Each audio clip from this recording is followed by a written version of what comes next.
ناظرین، حضور نبی کریم صلی اللہ علیہ وآلہ وسلم کے پیارے چچا حضرت حمزہ رضی اللہ تعالیٰ عنہ کی نماز جنازہ 70 مرتبہ کیوں پڑھائی گئی؟ حضرت حمزہ بن عبد المطلب رضی اللہ تعالیٰ عنہ کو کس نے شہید کیا اور آپ رضی اللہ تعالیٰ عنہ کا کلیجہ کس نے چبایا تھا؟ جب حضور نبی کریم صلی اللہ علیہ وآلہ وسلم نے حضرت حمزہ رضی اللہ تعالیٰ عنہ کی لاش دیکھی جو بری طرح مبارک اعضاء کو کاٹ کر وصف کر دی گئی تھی، تو کیا قسم کھائی تھی؟ حضرت رضی اللہ تعالیٰ عنہ کی قبر انور کہاں واقع ہے؟ یہی ہماری آج کی ویڈیو کا موضوع، اور آج ہم آپ کو حضرت حمزہ بن عبد المطلب رضی اللہ تعالیٰ عنہ کی شہادت کا انتہائی دردناک واقعہ سنائیں گے۔ ناظرین، ماہ شوال سن 3 ہجری میں غزوہ احد پیش آیا۔ غزوہ احد میں مسلمانوں کے لشکر کی قیادت پہاڑی پر 50 تیر اندازوں کو یہ ذمہ داری سونپی گئی کہ وہ وہاں سے ہرگز نہ ہٹیں جب تک کہ انہیں حکم نہ ملے۔ جنگ شروع ہوئی اور کفار کے بہادر جنگجو قطر ہوئے تو انہوں نے پسپائی اختیار کی اور بھاگ گئے۔ اس پہاڑی پر جو لوگ کھڑے تھے ولی تھے تو اس وقت تک مسلمان نہیں ہوئے تھے جب کہ پیدل کوئی بھی واپس پلٹائی کیوں جنگ کا پاسا پلٹ گیا۔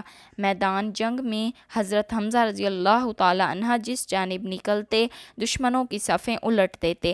وہ دونوں ہاتھوں میں تلوار لیے بیکار تھے۔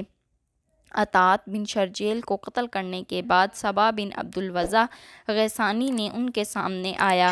یہ شخص بڑا بہادر تھا، ابو نیاز کو نیت سے معروف تھا۔ حضرت حمزہ نے ایسا قاری وار کیا کہ ابو نیال ڈھیر ہو گیا۔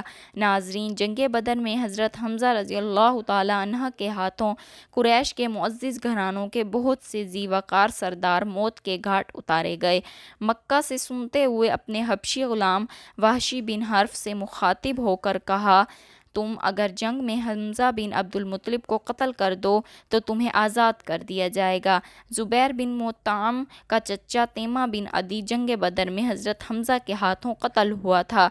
رشے کو اس کے آقا کے علاوہ قریش کے بہت سے دیگر سرداروں نے بھی انعام کا لالچ دیا تھا۔ خاص طور پر سالار لشکر ابو سفیان کی بیوی بندہ بن عتبہ نے وحشی کو یہ کارنامہ سر انجام دینے کی ترغیب دلائی تھی۔ مکہ سے چلنے کے وقت سے لے کر حضرت حمزہ کی شہادت تک جب بھی بند کو بخشی نظر آتا اس سے کہتی، اے وحشی، تو ہمارا سینہ ٹھنڈا کر، ہم تیرا دل خوش کر دیں گے۔ وحشی حضرت حمزہ کے مقابلے پر آنے کی جرأت نہیں کر سکتا تھا، مگر اس کے پاس ایک ایسا فن تھا جس پر اعتماد کرتے ہوئے اس نے حضرت حمزہ کو قتل کرنے کی حامی بھر لی۔ وہ دور سے نشانہ باندھ کر اس مہارت سے نیزہ یا خنجر پھینکتا تھا کہ اس کا نشانہ کم ہی خطا ہوتا تھا۔ حضرت حمزہ ذرا نہیں پہنتے تھے۔ صبا بن عبد الوضع کو قتل کرنے کے بعد ان کا پاؤں پھسلا اور وہ گر گئے۔ اٹھنے لگے تو پتھر کی اوٹ سے وحشی نے نیزہ پھینکا جو ان کی ناف کے نیچے لگا اور جسم کے پار ہو گیا۔ انہوں نے اپنے قاتل کو دیکھ لیا، زخم کھا کر وہ لڑکھڑانے لگے اور گر پڑے۔ اس کے باوجود ہمت کر کے اٹھے اور اپنے قاتل کی طرف بڑھنا چاہا، مگر پھر گر گئے اور شہادت کے رتبے پر فائز ہو گئے۔ یوں حضرت حمزہ میدان احد میں شہید ہو گئے۔ حضرت حمزہ رضی اللہ تعالیٰ عنہ کی شہادت پر کفار نے بے حد خوشیاں منائیں۔ کفار نے حضرت حمزہ کی لاش کا مسئلہ کیا آیا کان کاٹ لیے، پیڑ چاک کر کے جگر اور کلیجہ نکال لیا۔ کلیجے کے ٹکڑے چبانا چاہے مگر نگل نہ سکی۔ نہ کان اور نہ دیگر اعضائے جسم کا ہر بنا کر گلے میں ڈال لیا۔ وہ خوشی سے جھوم اٹھی اور اس نے فلبدی یہ اشعار کہے، ہم نے تم سے یوم بدر کا بدلہ لیا اور ایک دن کے بعد دوسری جنگ کے شعلے تو بڑھتے ہی ہیں۔ مجھے اپنے بارے کتبہ کے قتل پر اور اپنے بھائی ولید اور چچا اور اپنے بیٹے بکر کی جدائی پر صبر اور اس لیے اپنی مانی ہوئی نظر پوری کر لی ہے۔ اے وحشی، تو نے میرے سینے کا غم دور کر دیا ہے اور میرے لاکھوں کا مداوا مہیا کر دیا ہے۔ وحشی کے حساب سے شکر گزاری ساری عمر کے لیے میرے اوپر واجب ہو گئی ہے، جو میں ہمیشہ ادا کرتی رہوں گی، یہاں تک کہ میری ہڈیاں قبر میں گل جائیں گی۔ بندہ بن عتبہ کے اشعار کا جواب ان کے ہم نام صحابیہ حضرت بندہ بن اساسہ بن عباس نے دیا، جن کا ذکر ابن ہشام نے اپنی تاریخ میں کیا ہے۔ ان اشعار میں پہلا شعر یہ ہے: تو بدر میں بھی ذلیل و رسوا ہوئی اور بدر کے بعد بھی ذلت ہوئی، ذلت تیرا مقدر ہے اے بہت غیبت کرنے والے بڑے کافر کی بیٹی۔ حضرت حمزہ کی شہادت تاریخ انسانی کے ان واقعات میں سے ہے جن کو کبھی فراموش نہیں کیا جا سکتا۔ اس واقعے میں باز اور کینہ کی بدترین مثال اور سنگدلی اور شقاوت کا بدترین نمونہ نظر آتا ہے، اور صبر و استقامت اور تقویٰ اور عظمت بھی پوری عظمت کے ساتھ جلوہ افروز ہیں، جن کے بعد جب حضور نبی کریم صلی اللہ علیہ وآلہ وسلم نے اپنے پیارے چچا کی لاش کے ٹکڑے میدان میں بکھرے ہوئے دیکھے تو آپ کی آنکھوں میں آنسو آ گئے، پر پیغام سے آپ ایسے بے قرار ہوئے کہ تمام صحابہ بھی رونے لگے۔ آپ نے اپنے شہید چچا کی لاش سے مخاطب ہو کر فرمایا: اللہ کی رحمت تمہارے اوپر سایہ فگن ہو، تم رشتہ داروں کا بہت خیال رکھتے تھے اور ہر کام خیر میں بس سبقت لے جاتے تھے۔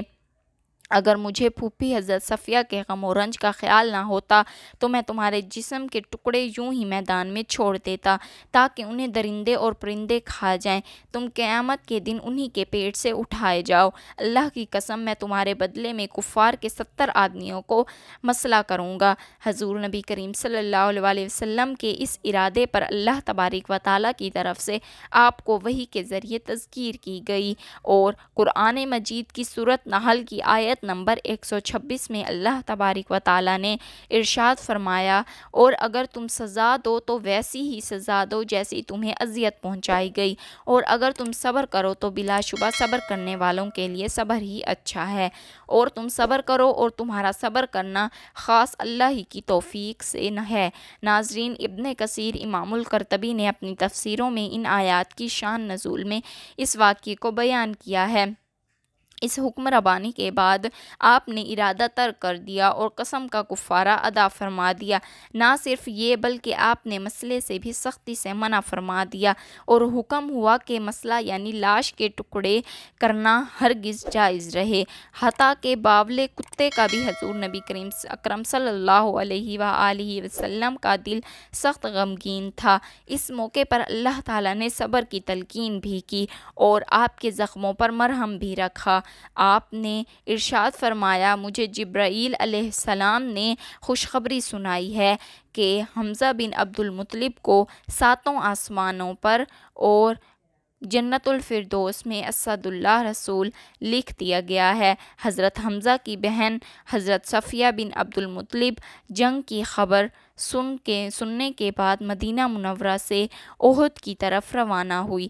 جب حضور ان کو پتہ چلا تو آپ صلی اللہ علیہ وآلہ وسلم نے حضرت صفیہ کے بیٹے حضرت زبیر کو حکم دیا کہ وہ انہیں میدان جنگ سے دور ہی روک لیں اور مدینہ واپس لے جائیں، کیونکہ اگر وہ اپنے بھائی کی مسلح شدہ لاش کو دیکھیں گی تو صبر کا بندھن ٹوٹ جائے گا۔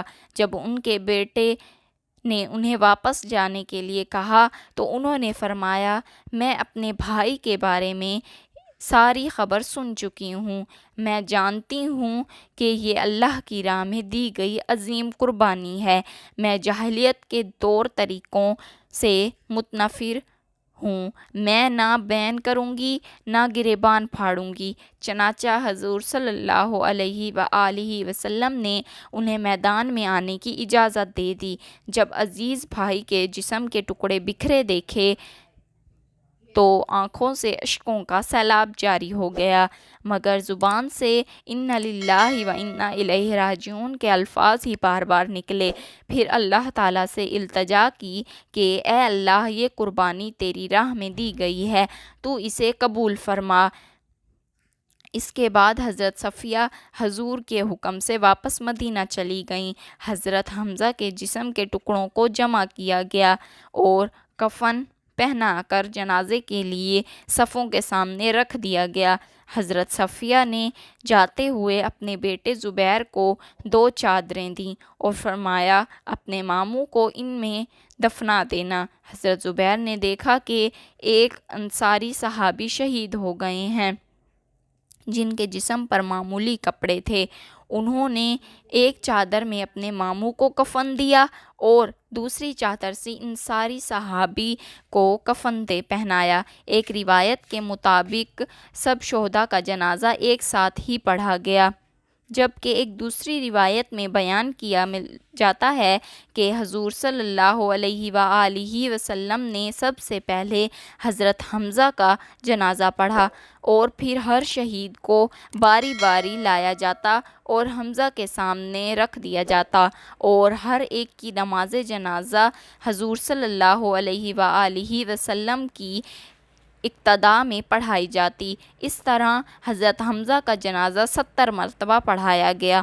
صحابہ کرام کو اجتماعی قبروں میں دفن کیا گیا، جبکہ حضرت حمزہ کو ان کے بھانجے عبداللہ بن جاش کے ساتھ ایک قبر میں دفن کیا گیا۔